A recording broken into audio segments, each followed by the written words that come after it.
Assalamualaikum warahmatullahi taala wabarakatuh. Pertama sekali saya ingin mengucapkan terima kasih kepada pihak penganjur Icon IMED 2022 serta hadirin sekalian. Dan Alhamdulillah pada sesi ini saya berpeluang untuk membentangkan artikel saya yang ditulis bersama dengan Dr. Tengku Sarina Aini Tengku Kasim dan juga Dr. Yusmini Mat Yusof yang bertajuk Teori Konektivisme dan implikasinya terhadap pengaplikasian e-pembelajaran pendidikan Islam semasa pandemik COVID-19. Okey, sebelum pandemik, e-pembelajaran ini telah lama dipraktikkan terutamanya di institusi pengajian tinggi sama ada secara dalam talian sepenuhnya ataupun secara gabungan iaitu hybrid, iaitu integrasi pembelajaran fizikal dan juga dalam talian. Jadi apabila berlaku PKP semasa pandemik, sekolah dan institusi pengajian tinggi terpaksa mengubah kaedah pelaksanaan pendidikan kepada pembelajaran dalam talian atau e-pembelajaran, dan e-pembelajaran ini merupakan singkatan kepada pembelajaran secara elektronik yang merupakan salah satu bentuk penyampaian bahan pengajaran dan pembelajaran dengan menggunakan media internet. Dan sebelum era pandemik juga, beberapa teori pembelajaran yang baharu telah diperkenalkan dan dibahaskan terutamanya tentang kesan teknologi pembelajaran dalam talian, dan salah satunya adalah teori konektivisme, iaitu sebuah teori yang diasaskan oleh George Siemens sebagai respon dunia pendidikan terhadap kemunculan era digital yang semakin pesat. Dan menurut Siemens, konsep pembelajaran yang efektif ini adalah bergantung kepada sejauh mana keberkesanan jaringan yang diwujudkan pada masa itu, sama ada melalui jaringan sosial ataupun jaringan internet. Dan ada 8 prinsip konektivisme yang diperkenalkan oleh beliau, dan prinsip-prinsip tersebut menunjukkan bahawa teori pembelajaran ini memberi tumpuan kepada idea konektiviti ataupun jaringan, dan ini bertepatan dengan pembelajaran secara dalam talian atau e-pembelajaran yang selaras dengan prinsip konektivisme, iaitu membentuk satu komunikasi dan interaksi antara guru dan murid melalui jaringan sosial dan juga jaringan internet.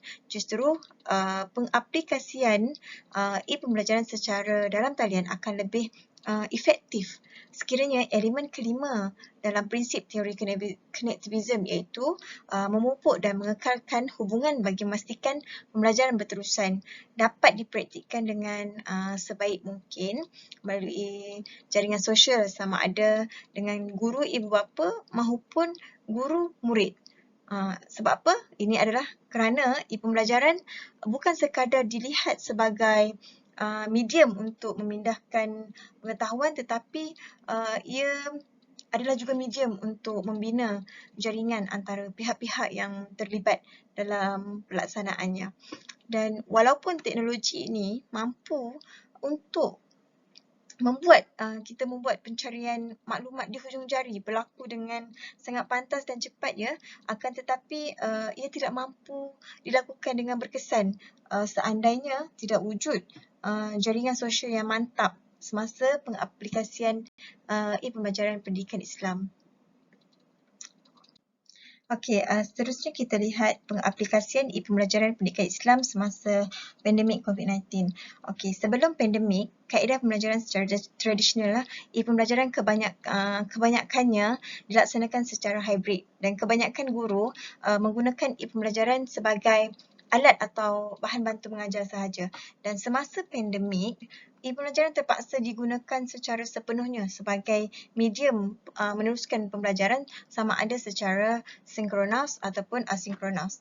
Namun semasa pengaplikasian e-pembelajaran ini, beberapa isu timbul yang berkaitan dengan interaksi guru murid dan juga guru ibu bapa. Dan kita lihat masih terdapat kelompongan yang timbul dalam persekitaran e-pembelajaran tersebut. Antaranya ialah ia dikatakan tak mampu menggantikan pembelajaran secara bersemuka, motivasi murid terhadap pengajaran dan pembelajaran secara dalam talian masih lagi berada di tahap yang rendah, Dan begitu juga dengan interaksi guru bersama murid masih di tahap sederhana dan murid didapati kurang memberikan maklum balas ketika pengajaran dan pengajaran di dalam talian dijalankan. Dan perkara ini disebabkan apabila pembelajaran tu berlaku di rumah semasa pandemik, murid mungkin terdedah kepada gangguan isi rumah yang lain sekiranya mereka tidak memiliki disiplin yang tinggi, jadi akan timbullah isu situasi yang kurang kondusif untuk para guru dan murid berinteraksi. Dan bertitik tolak daripada masalah pembelajaran yang berlaku ketika pandemik COVID-19 sebelum ini, kajian tentang kerelevanan teori konektivisme bagi menyokong pelaksanaan pembelajaran pendidikan Islam perlu dilihat. Justru teori konektivisme yang ingin diketengahkan dalam kajian ini akan memfokuskan kepada elemen kelima daripada prinsip konektivisme, iaitu memupuk dan mengekalkan hubungan guru-murid dan guru ibu bapa melalui jaringan sosial. Dan bagi memastikan proses pembelajaran berlaku secara berterusan. Okey, baik. Seterusnya, kertas kerja ini merupakan penulisan kajian literatur dan tidak melibatkan kajian lapangan, dan pengumpulan data dilakukan menggunakan pendekatan kualitatif dengan mengumpul artikel-artikel dan tulisan yang didapati daripada sumber penyelidikan perpustakaan, penelitian bahan dokumen dan juga carian internet. Dan proses analisis kandungan dokumen-dokumen ini dibuat dalam 2 peringkat, iaitu peringkat pertama ialah mengkategorikan topik kajian berdasarkan skop teori konektivisme dan pelaksanaan pembelajaran, dan peringkat kedua dibuat dengan melihat implikasi teori ini terhadap pengaplikasian pembelajaran pendidikan Islam semasa pandemik COVID-19. Okey, kita lihat apakah implikasi teori konektivisme dalam pengaplikasian pembelajaran, dan melihat kepada konsep dan prinsip konektivisme menunjukkan bahawa teori pembelajaran konektivisme ni memberi tumpuan kepada idea connectivity ataupun jaringan, dan ia menjadi dasar kepada pembelajaran jarak jauh dan pembelajaran yang mementingkan pembelajaran bebas dan interaksi antara murid dan guru serta guru dan juga ibu bapa.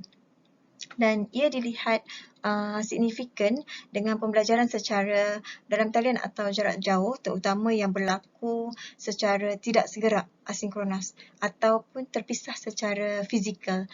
Justru itu jurang pemisahan fizikal dalam pembelajaran dapat didapatkan dengan adanya jaringan ataupun connectivity yang baik antara guru murid dan juga guru ibu bapa. Dan interaksi dan komunikasi dalam pembelajaran dapat diperkukuhkan jika kumpulan ini connected ataupun berada dalam jaringan rangkaian yang membolehkan mereka berkomunikasi dengan berkesan, berkolaborasi serta mengikuti dan menyokong pelaksanaan pembelajaran dengan baik. Okey, gambar rajah ini adalah jaringan sosial yang dicadangkan dalam kajian ini yang perlu dicipta bagi memantapkan pelaksanaan pembelajaran pendidikan Islam, iaitu jaringan sosial di antara guru murid dan juga guru ibu bapa. Okey, yang pertama kita lihat jaringan guru ibu bapa, bagaimana ingin mewujudkan jaringan guru ibu bapa. Dan walaupun guru secara formalnya berperanan penting dalam mencorakkan pendidikan murid, namun ibu bapa tidak boleh melepaskan tanggungjawab mereka dalam mendidik anak-anak mereka kepada guru sahaja. Bahkan ia merupakan satu tanggungjawab yang bersama. Kejayaan pelaksanaan pembelajaran ni, pendidikan Islam ni bergantung kepada guru pendidikan Islam dan kerjasama daripada kedua ibu bapa. Dan sokongan daripada ibu bapa amatlah penting bagi memastikan murid dapat mengakses pembelajaran dengan baik dan berkualiti, lebih-lebih lagi di peringkat rendah yang memerlukan bimbingan dan juga tunjuk ajar. Okey, yang kedua pula ialah perlu mewujudkan jaringan guru murid dengan cara guru perlu berusaha untuk mewujudkan interaksi yang aktif antara murid dan juga guru.